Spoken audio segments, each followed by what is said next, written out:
quickly. Settle down.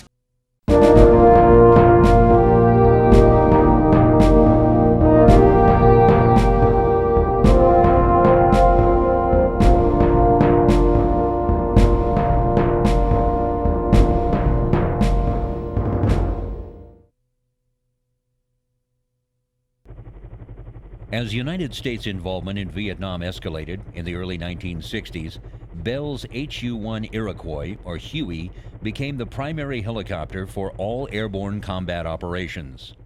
The new concept of air cavalry required U.S. forces to be highly mobile across a wide area. That concept was made practical by the Huey. Unlike previous wars, the Sky Troopers did not march to battle, but were carried at 100 miles an hour by fleets of AH-1 Hueys across the jungles and mountains of Vietnam to fight an elusive enemy wherever and whenever they were found. It didn't take long to see that unarmed Hueys were vulnerable to ground fire from the Viet Cong and North Vietnamese troops, especially as they came down to drop their soldiers in a landing zone. With no ground troops or artillery to soften up the defenses, the simplest way to clear a landing zone was from the air. By 1962, a small number of armed AH-1As were used as escorts, armed with multiple machine guns and rocket mounts. Though the AH-1A was eventually upgraded into the larger, more capable AH-1B and AH-1C variants, it soon became apparent that a purpose-built helicopter gunship with increased speed and killing power was needed. Intrigued by the idea of a dedicated helicopter gunship, since as early as 1958, Bell unveiled a mock-up of such a machine in June 1962. The D-225 Iroquois Warrior was built largely from existing systems borrowed from the Huey, but featured a new fuselage that was radically different from the choppers of the time. A tandem two-seat cockpit that placed the gunner up front and the pilot in the rear allowed Bell engineers to create a fuselage over 60 inches narrower than that of a Huey. This new design made the aircraft much more difficult to attack, since it presented a much smaller frontal target than the helicopters before it. The pressures of the Vietnam War meant the Army needed a gunship helicopter right away, and so in 1965, the service initiated a competition for an interim gunship based on an existing helicopter type that could be put into combat as quickly as possible. After an air competition for the interim gunships in November 1965, the Model 209 was so clearly ahead of the pack that the Army placed a contract with Bell for 110 of the production gunships. The production Model 209 came to be known as the AH-1, or Huey Cobra, though its Huey ancestry was quickly forgotten and eventually was referred to simply as the Cobra.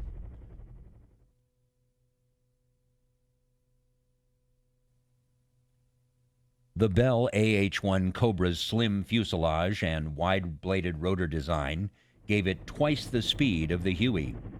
It could hover over the target area 3 times as long, waiting to strike with an improved armament system unmatched in previous gunships. The Cobra was armed with a 2.75-inch folding fin aerial rockets and a chin turret-mounted M134 7.62mm minigun and the M129 40mm grenade launcher.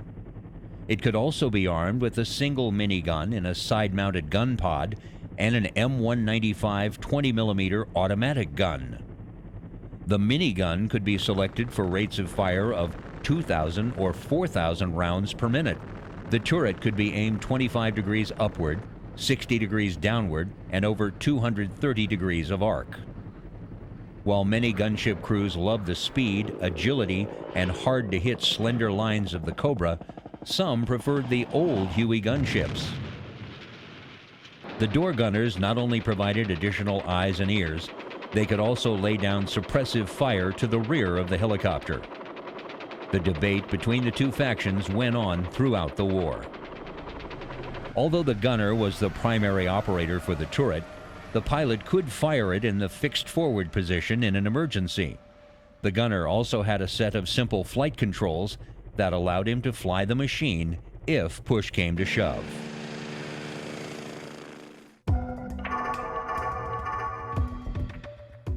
The AH-1 arrived at Bien Hoa Air Force Base in South Vietnam in August 1967 and was immediately thrust into heavy combat areas. Cobras were used extensively to escort transport helicopter forces into hostile landing zones and provide close air support for ground troops. They were also used in conjunction with fast and agile Hughes OH-6A Cayuse Loach scout helicopters in devastatingly effective hunter-killer teams.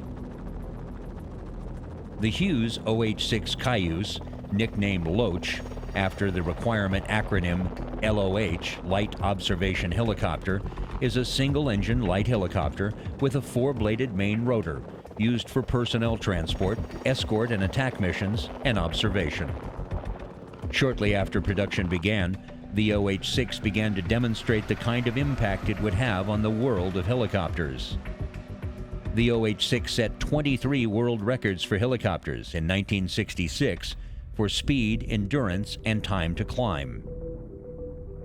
In 1964, the U.S. Department of Defense issued a memorandum directing that all U.S. Army fixed-wing aircraft be transferred to the U.S. Air Force, while the U.S. Army transitioned to rotor-wing aircraft. The aircraft entered service in 1966, arriving in the Vietnam War shortly thereafter. The Loaches were often used to find targets for gunships by flying low among the treetops. Then, once fired upon, they would mark the target with colored smoke. Cobras would descend on the target and eliminate it. Cobras were also used in other roles when necessity demanded, including armed reconnaissance, target spotting, and even search and rescue.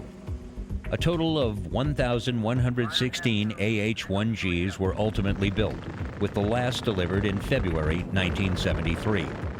About 300 were lost in Vietnam, with about a third of those lost in non-combat related accidents.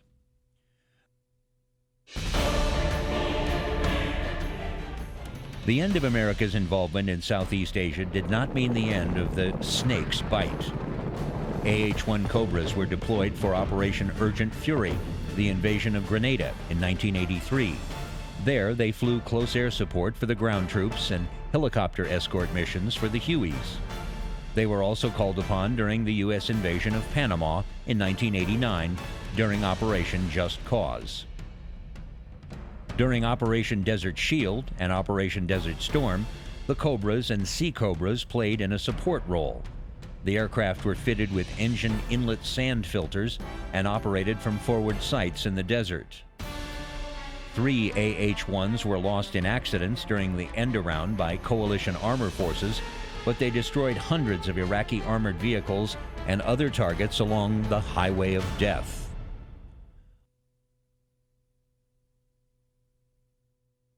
This here is the AH-64 Alpha.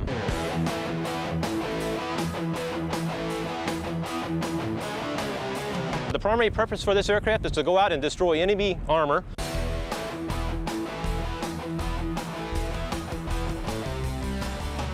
This is the Hellfire missile system. The primary purpose of this missile is to go out to approximately 8 kilometers and destroy any known enemy armor in the world today. It's a twin-engine aircraft powered by General Electric's, put out approximately 1,695 shaft horsepower each. This aircraft here weighs approximately 15,100 pounds.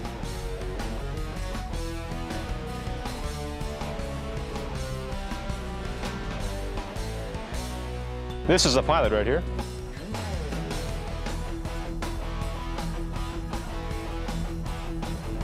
From wingtip to wingtip, it's 17 feet 2 inches. This is the 19-shot rocket pod. This is the 30mm chain gun. Don't bother running.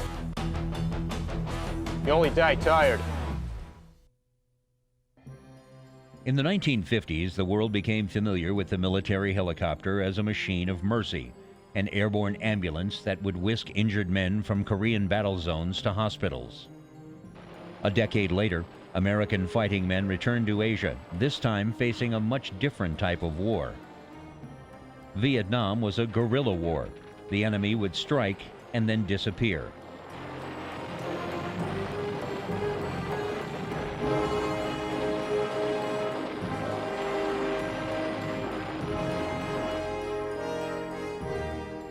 There was little doubt that the Army needed a faster mode of transportation to keep up with the enemy.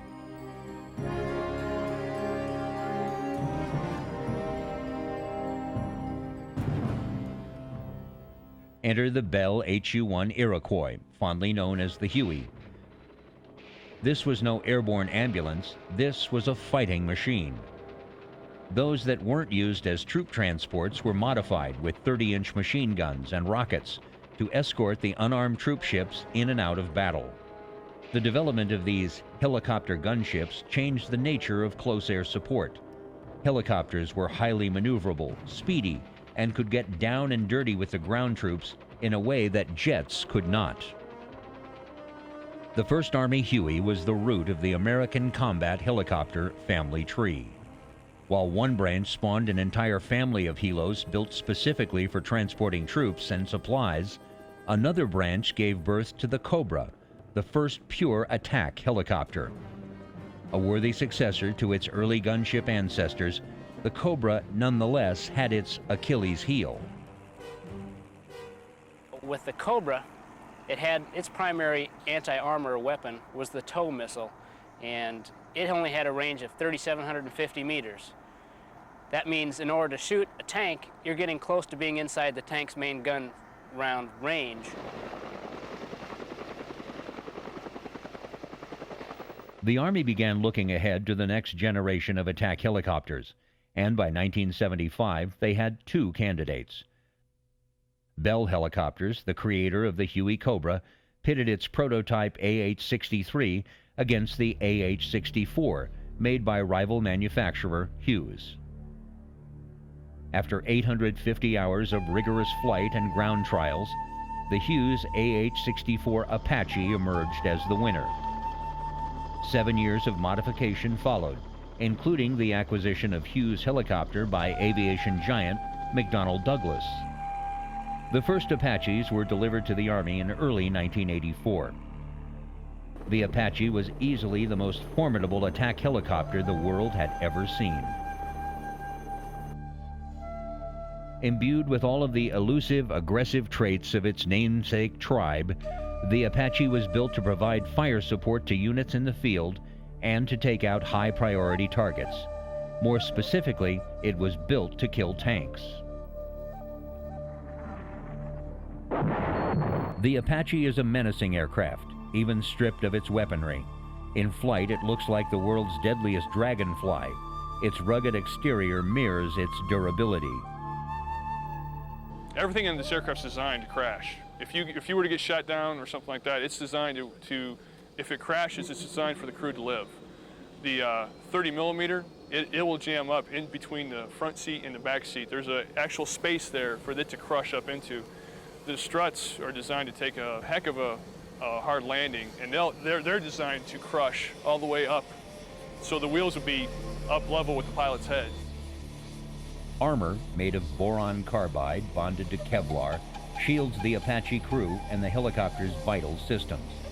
The protective layer surrounding the airframe and the crew seats can withstand the most small and medium anti-aircraft artillery. The blast shield between the 2 crew members guarantees that no single round will kill both pilots. Even the gas tanks on the Apache have their own defensive capability. Basically what happens if a projectile goes through the fuel tank there, there's a gel in there. When it mixes with JP fuel, it forms like a big glue, if you want to call it a glue, and it'll seal the hole. It'll basically seal the hole. The muscle of the machine, twin General Electric engines, is shoulder-mounted on the fuselage behind the main rotor mast.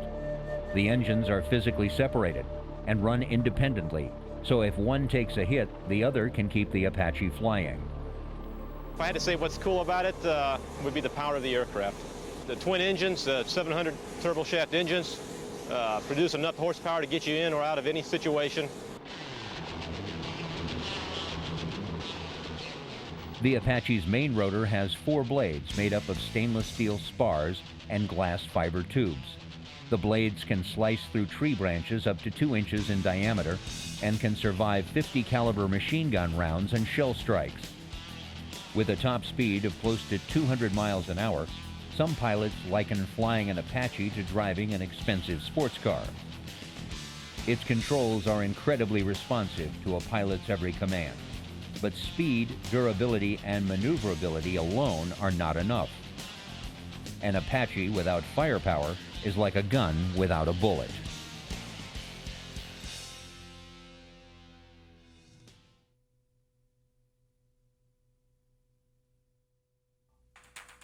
The Army designed the Apache as a platform for a new generation of weapons.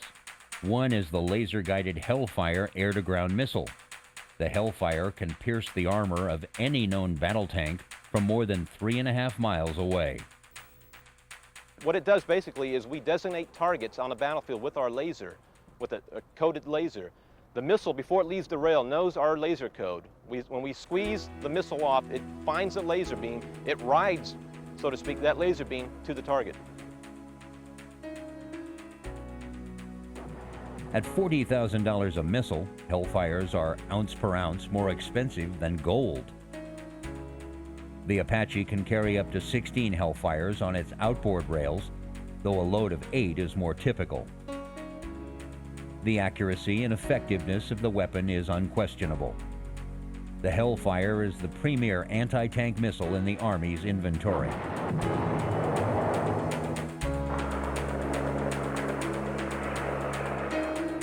It's what the military calls a standoff weapon. It inflicts maximum damage from a maximum distance. But when you're close enough to the enemy for a bare-knuckled brawl, hanging tight below the cockpit, the chain gun packs 1,200 rounds of 30-millimeter punch. 2 stub wings on either side of the Apache carry Hydra rockets. The 2.75-inch folding fin rockets can be armed with a wide variety of warheads. We can use multiple purpose submunitions, which each rocket will carry 9 submunitions, and they burst in the air and they fall down and they'll cover a large area with small explosions. It's kind of a poor man's cluster bomb.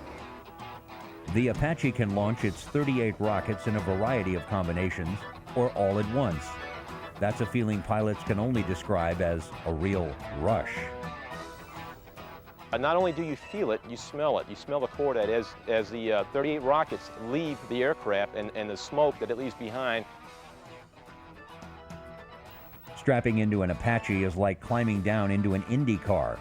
Not an inch of space is wasted in its sleek interior. The 2 crew members sit in tandem, with the pilot occupying the rear seat. His perch is more than a foot higher than the gunner's, providing a clear field of vision. While tasks are divided between the crew members, both are fully qualified pilots and both know how to operate the aircraft's weapons systems.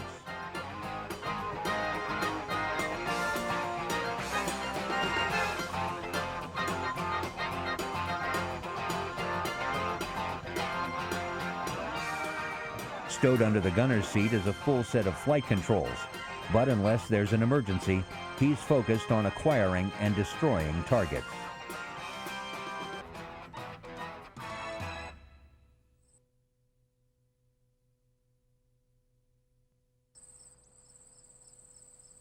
Not long ago, helicopter crews were virtually grounded once the sun went down. The surest way to wrap your helo around a tree was to fly at night. But for Apache pilots, nightfall is when the fun begins. As they slip on their high-tech helmets, another world emerges, a world where night becomes day. Well, it was designed to fight and fly at night with an infrared system, and the pilots fly off a HDU. It's a little reticle that comes down over your eye. You can fight, fire, fly, all through that little TV screen. There's a lot of information jammed into that little television screen. The pilot sees an infrared image that allows low-level map of the Earth flight, along with symbols that tell him how high and how fast he's flying. Maneuvering with one eye takes some practice. It's a skill pilots say that if you don't use, you lose. The helmet is connected by wires to the aircraft's weapons control system.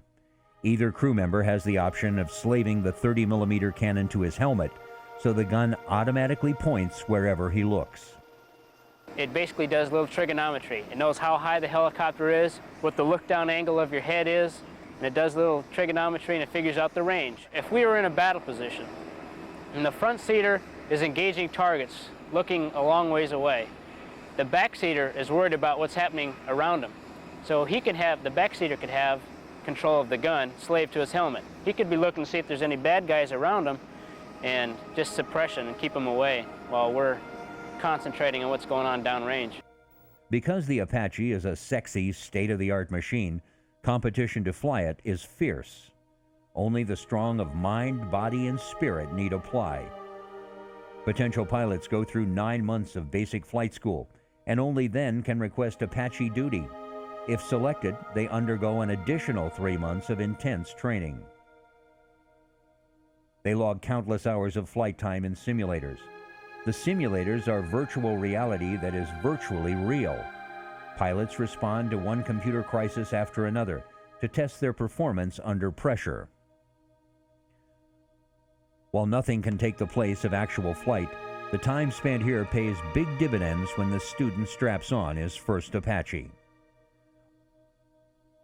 Once they graduate from flight school, pilots report to their operational units, but their schooling is never really finished. Skills need to be constantly fine-tuned, so the Apache pilot is totally prepared for the inevitable battle that lies ahead.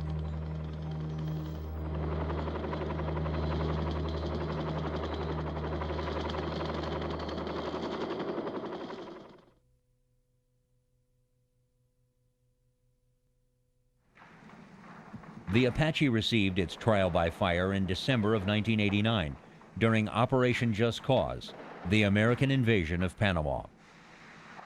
A handful of Apaches, flying mostly at night, helped oust Panamanian strongman General Manuel Noriega from power.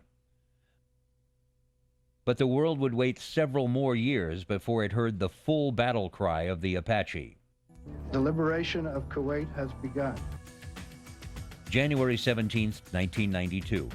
A pre-dawn blitz over Baghdad marked the beginning of the Gulf War.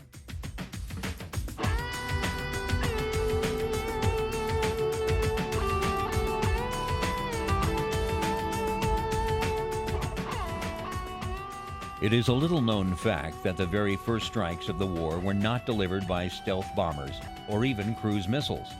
Rather, it was a task force of Apaches that drew first blood. In less than 2 minutes, Apache gunships took out 2 Iraqi radar sites. Hellfire missiles blew a 10-kilometer-wide hole in the Iraqi anti-aircraft defense network, allowing Allied bombers to fly through undetected.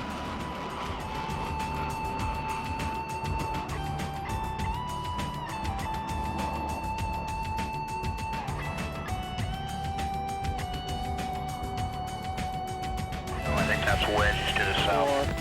4, 3, 2, My position 1. for about 10 Should be impact. Boom! Oh, yes! Coming right. Base plus 19. Buddy spike base plus 19. Lasers off. Lasers off. Coming right. We destroyed that thing bigger than Dallas. Okay, coming. 9, no factor. It's real pretty down there. 5 seconds left to fly, Dave. Real pretty down there. Nail that pitch. Buddy spike base plus 19. Okay, stand down for a little BPA. Let's get away from the AAA. Let's turn right to the west. Start your turn now. Look at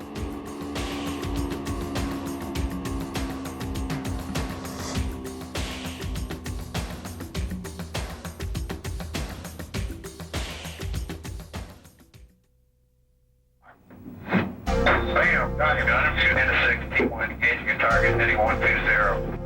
Bam. You got him. 6. 2. The coming weeks provided the Apaches a wealth of targets. They skimmed the desert floor at incredible speeds, night vision guiding them through the dark maze of battle to destroy scores of Iraqi targets. Smoldering cinders of enemy bunkers and trucks provided grim proof of the lethality of the gunship's rockets and cannon fire. But most Apache pilots prefer the anonymity that comes with distance, a luxury that the Hellfire provides. Is we'll have to pop up, find the target, get a range to it, come back down. Shoot the missile will fly a pre-programmed trajectory over the hill, and we'll have a time of flight countdown. And as long as we pop up and we squeeze laser on the target for the last 8 seconds of flight, we'll be able to kill it.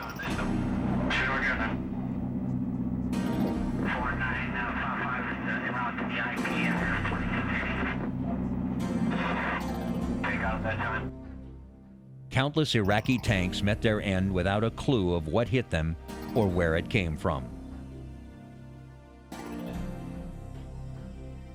Though the Apache was successful in the open desert, the ideal battlefield for these pilots would provide a few more places to hide. I was out in Saudi, you have nothing to hide behind. You feel like you're naked, basically. What we have is our standoff. With the Hellfire, we can stand off approximately 8 kilometers from the enemy.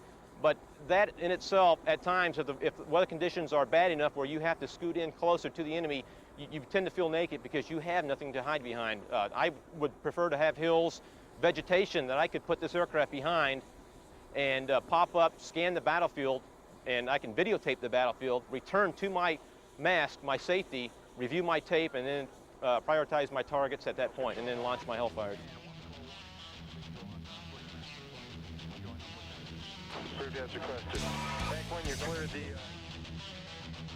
The future of the Apache has arrived in a variant called the longbow.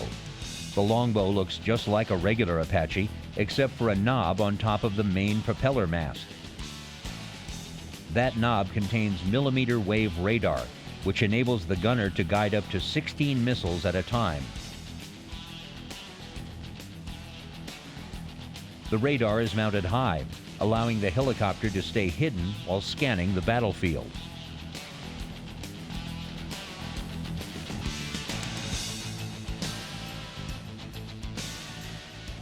With the longbow and the radar fire control, as long as the radar is exposed, it can find the targets and classify the targets and prioritize the targets, all without having to be exposed to the enemy. And they can shoot their radar-guided missiles, and they can get all the missiles going to a different target at one time.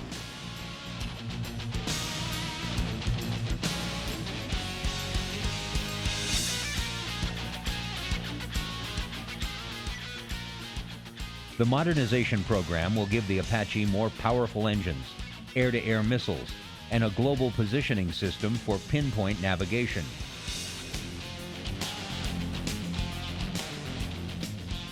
Eventually, every Apache in the fleet will be upgraded to a longbow.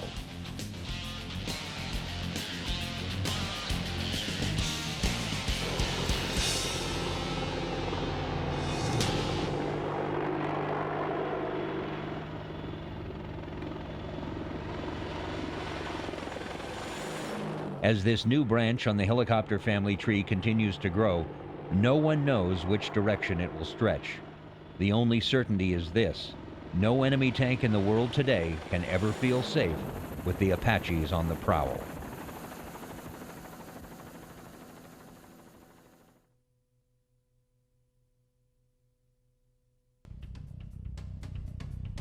Flown by operators from the 160th Special Operations Aviation Regiment, or Night Stalkers, the AH-6J Little Bird is a light attack helicopter designed to support special operations.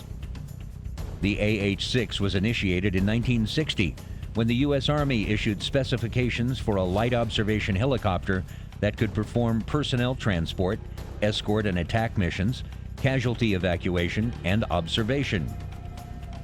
Hughes Tool Company's Aircraft Division submitted the Model 369. The first Model 369 prototype flew on February 27, 1963. 5 prototypes were built and delivered to the U.S. Army at Fort Rucker, Alabama, to compete against other prototype aircraft. In the end, Hughes won the competition, and the Army awarded a contract for production in May 1965. The initial order was for 714 aircraft, but that was later increased to 1,300 with an option to buy another 114. 70 helicopters were built in the first month. This agile, unarmed helicopter is outfitted with outboard benches designed to ferry up to 3 commandos on each side. Painted black for nighttime operations, this small aircraft can conduct rapid insertions and extractions of Special Operations Forces into areas where its larger brother, the MH-60 Blackhawk, cannot. The AH-6 helicopter thus became known to pilot and Special Ops Forces as the Little Bird. In its most famous mission, AH-6 Little Birds were part of the initial assault near the Olympic Hotel in the Bakara market of Mogadishu, Somalia. The AH-6s conducted rooftop insertions of Delta Force soldiers. After an MH-60A call sign Super 61 was shot down by a rocket-propelled grenade, an AH-6 Little Bird, call sign Star 41, landed in the street next to the downed MH-60 and attempted to evacuate the casualties.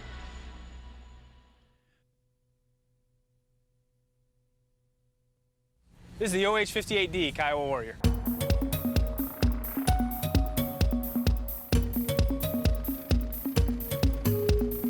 This is the cockpit, small cockpit.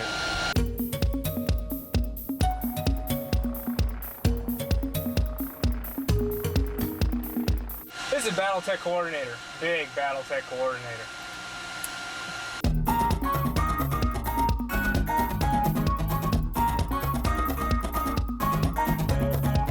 This is the infrared jammer. We call it the disco ball.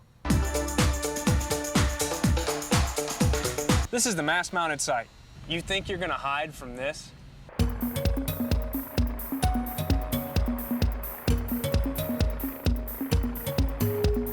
It carries a serious weapon load. 2.75 rocket, the Hellfire missile, 50 caliber machine gun, Stinger air-to-air missiles.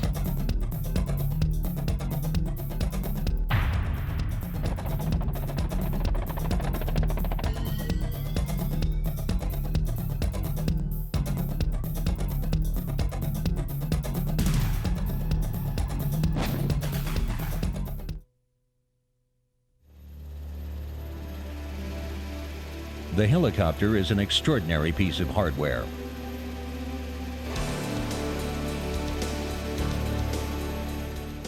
Versatile, fast, and maneuverable, it is able to get into and out of places that no fixed-wing aircraft could even contemplate. While the basics of helicopters have not varied much since Igor Sikorsky developed the first working model, the helicopter and its tasks have been evolving ever since. Today, there doesn't seem to be much that helicopters can't do, making them indispensable to the United States military. Hand in hand, mission and machine have changed together. Like anything else, technological helicopters have specialized. With each succeeding generation, new lessons have been learned, new job descriptions written. Over the years, 3 basic roles have evolved for helicopters: transport, attack, and scout. All helicopters, of course, perform more than one of these tasks, but increasingly, aircraft are fit for just a single mission.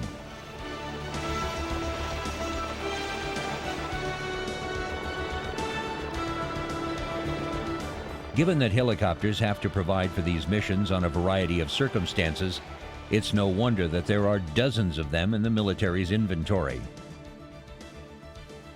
For transport, the Army's mainstay is the UH-60's Blackhawk. This 5-ton-plus machine logged over 44,000 flight hours during Operation Desert Storm, primarily shuttling troops, equipment, and supplies where they needed to be. It's a utility helicopter. It's probably the most versatile helicopter on the battlefield. It goes in the 3 realms of the battle, or in the Army we call it combat, combat support, combat service support. So we do many different jobs, from sling loading cargo to deep penetration, putting eyes behind enemy lines. The second basic function of the helicopter is attack. Here, the AH-64 Apache excels. Resembling a praying mantis, it provides fire support to units in the field and takes out high-priority targets, particularly tanks.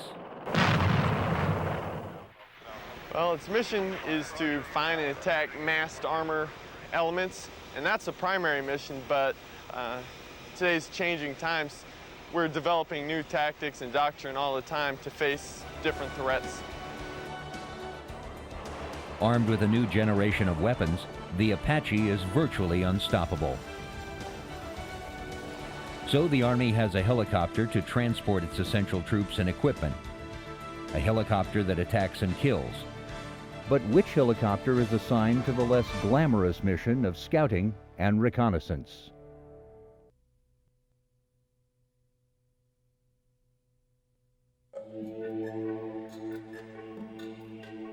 In battle, information can mean the difference between life and death.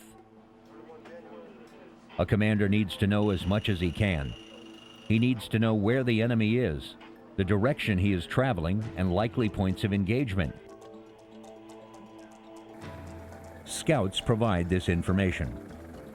Whether on land, sea, or air, scouting and recognizes is a fundamental military action. There is no better way to study the battlefield's big mission than from the air. For the Army, airborne scouting is done from the OH-58.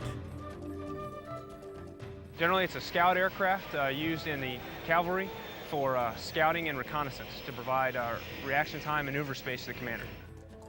Modified from the familiar civilian Bell 206 Jet Ranger, the Kiowa Scout was born during the Vietnam War. Originally rejected in favor of the OH-6 Loach, the Jet Ranger's civilian success earned the Kiowa a second look. In 1968, it started to replace the Loaches.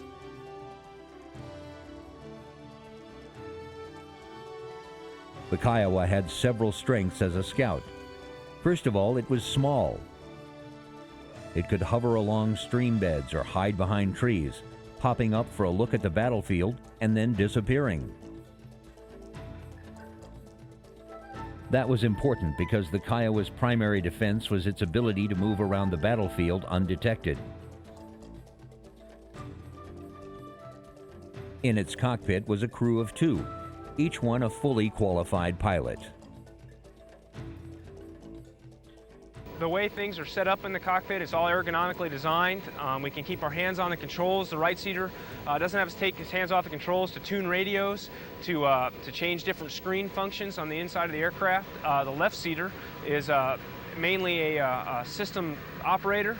He looks for targets, operates the sighting system, operates all the navigational systems.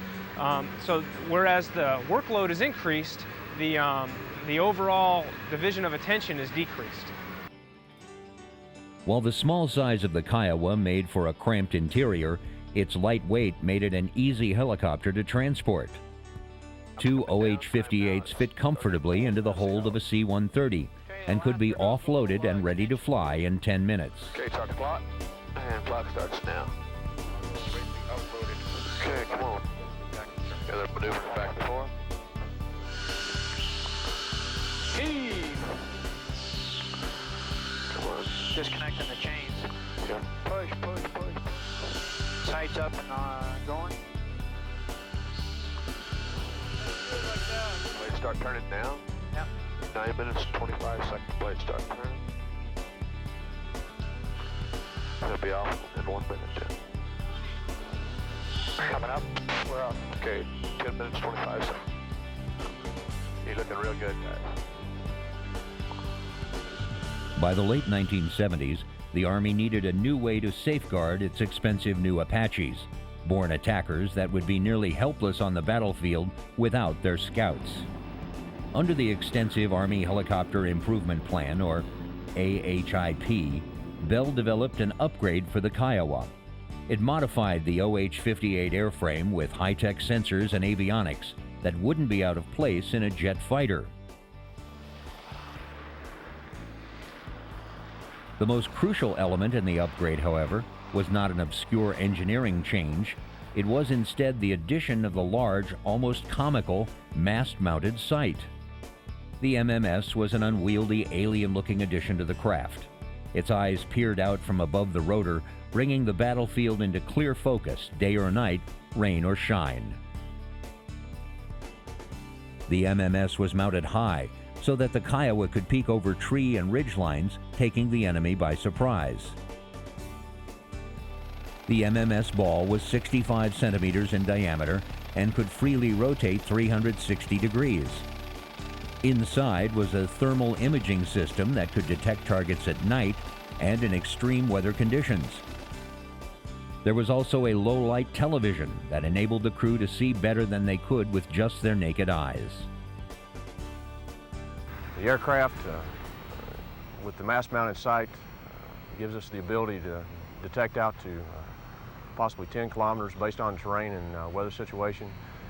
We can normally identify somewhere between 5-6 kilometers out. That has increased our capability over the old system that we had, which was the OH-58 Charlie and AH-1 Cobras. Yeah, I got wires coming up 12 o'clock, run left, right, I've got them in sight. As the crew surveyed the area with the MMS, they reported back by voice radio to headquarters, to other aircraft, or to artillery fire units in the field. The MMS added another capability to the Kiowa as well. Inside the ball was a laser that provided two different functions. First, it was an incredibly accurate rangefinder that allowed the crew to pinpoint the exact location of targets. Second, as the battlefield grew more sophisticated, by painting a target with its coded laser, the Kiowa could direct missile and smart bomb fire, thereby increasing the helicopter's influence. There's properly coded laser energy. What we can do is we can change the code of the laser. It's a 4-digit code. It starts in a 1000 series and ranges all the way up to 1888. So you can pick a code. Your code is unique to that missile. The missiles are then coded to your code, so then it is only looking at your code and your laser beam. The Kiowa also had defensive capabilities. Mounted high on the fuselage was a cylinder covered with mirrors that disorients enemy heat-seeking missiles. We have the AH-144, which is the infrared jammer. It's mounted aft on the aircraft, weighs about 30 pounds. It looks like a disco ball that you'd see in a club. How that works is when an infrared missile is fired at the aircraft, it disperses high-energy infrared energy away from the aircraft, confusing the missile and causing a miss. The Kiowa, at long last, seemed ready to perform its mission as a scout. An accomplished specialist, it could wiggle its way deep behind enemy lines, find and accurately pinpoint enemy troop conformations, and even designate impact points for smart weapons. It could, in effect, direct the battle, guiding and manipulating other helicopters and even ground forces. But there was one thing it couldn't do: protect itself. It's difficult at times because you're much more exposed than anybody else, and you have to rely on the close air-ground integration to be able to have the ground guys come up and support you in times of great need, and that can often get to be a problem because as you're working 3 to 6 kilometers in front of the ground troops, and depending on the enemy situation, if you have a team that goes down, then you have to try to push somebody forward to help secure them so that they don't fall into enemy hands. It hardly seemed fair sending scouts out on a mission unarmed.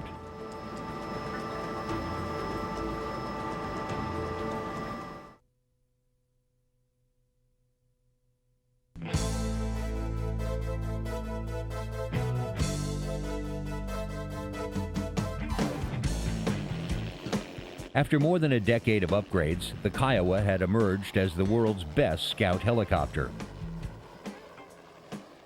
Though the historic trend was toward specialization, the battlefield realities faced by the Kiowa dictated the addition of some capabilities not directly related to the finding and tracking the enemy. The Kiowa, if it was to survive, had to become a fighter. There were, of course, those who felt that the Kiowa had outlived its usefulness. The Bell Jet Ranger airframe, which had not been intended for military use in the first place, by the late 1980s was almost 2 decades old. A prime candidate for a replacement, but reality instead dictated an upgrade. Bell helicopter designers and the Army went back to the drawing board. What emerged from this process was the armed AH-58D, later designated the Kiowa Warrior. If the Apache is the heavyweight of the modern battlefield, then the Kiowa Warrior is the feisty bantam. To augment its ability to move around stealthily, it got a quiet 4-bladed rotor and a nose redesigned to decrease the helicopter's radar cross-section. Its upgrade also included the capability to carry with it a mixture of weapons more familiar on the wings of the Apache. The Kiowa Warrior can carry 4 laser-guided Hellfire missiles, which can pierce the armor of any tank in the world from more than 3.5 miles away. For close-in combat, the Kiowa can be fitted with a 50 caliber machine gun or 2 pods, carrying a total of 14 2.75-inch rockets. Finally, in a lethal twist to make the Warrior as deadly to other helicopters as to tanks on the ground, the AH-58D got an air-to-air capability. Outfitted with up to 4 Stinger missiles, the Scout could kill other aircraft at a distance of up to 3 miles. When you fire the weapon systems, every one of them feels a little different. The 50 caliber, for example, if you're in the left seat with the doors off and the muzzle is about 6 inches from your left leg, it feels like somebody's hitting you in the chest with a jackhammer. Because the helicopter is so light, everything rocks the aircraft, and you can feel it in the attitude every time you fire a weapon system off this.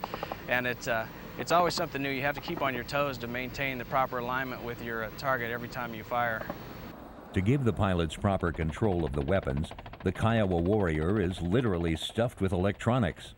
The cockpit itself, while largely unchanged, has been fitted with the same kind of sighting gear more closely associated with attack helicopters. What we have is, as I said before, it's an ODA. We can, unlike the Apache, change eyes. If one of our eyes gets tired, we can go ahead and switch eyes. And what that provides us is attitude, heading reference, altitude, airspeed. All our weapon symbology can come up on the ODA, as well as a VSI, vertical speed indicator. Although the Kiowa Warrior cannot be fortified with all 4 of the weapon systems at one time, any combination of 2 can be mounted on the craft. Well, the previous model AH-58 was just basically built to observe artillery rounds and to adjust them for artillery used in the mass-mounted sight. But the Kiowa Warrior, it's used in a cavalry role where it can actually go out and screen and guard the main body of the cavalry, and can actually engage the enemy if it comes upon the enemy with its weapon systems, where the other one couldn't. While the MMS was designed to paint targets for other aircraft, the Kiowa Warrior can use the designator to choose its own targets. That, however, poses something of a dilemma for the aircraft's crew. Normally the AH-58 Kiowa Warrior is well forward of the battle. And being up close like that, by shooting a missile, all you're doing is sending a smoke trail right back to your aircraft. That's making you a very good target. By using a laser and using another shooter, the AH-58D Kiowa Warrior can maintain undetected and still lays targets. Really, it's difficult at times to maintain the scouting role when you have a light attack capability, because you have to train and discipline the pilots to maintain their scouting mission and not become decisively engaged with the enemy elements that are around, because you have the ability to attack and kill them. The Kiowa Warrior is one of the most successful U.S. military aircraft programs ever. The helicopter has won the largest number of industry and government awards for customer satisfaction, engineering excellence, and combat performance in the field. But it is also a helicopter nearing the end of its useful lifespan. The armed AH-58D is so packed with equipment that it is within 75 pounds of its maximum takeoff weight. Simply put, there's no more room for upgrades. The Kiowa, however, will not disappear. The Army will likely keep dozens around, and hundreds will remain in the National Guard inventory. The Army recently ordered 157 specially modified Jet Ranger trainers for its helicopter school at Fort Rucker, Alabama.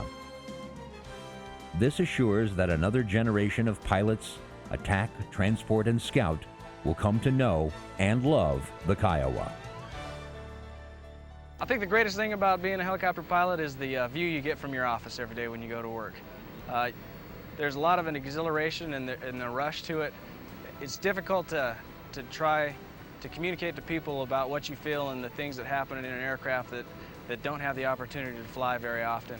And I feel fortunate every day that I get the opportunity to do my job that I have and to be able to go out and execute it. It's just a rush. It's high speed, there's something new, and there's something exciting happening every time you go fly that's something totally new.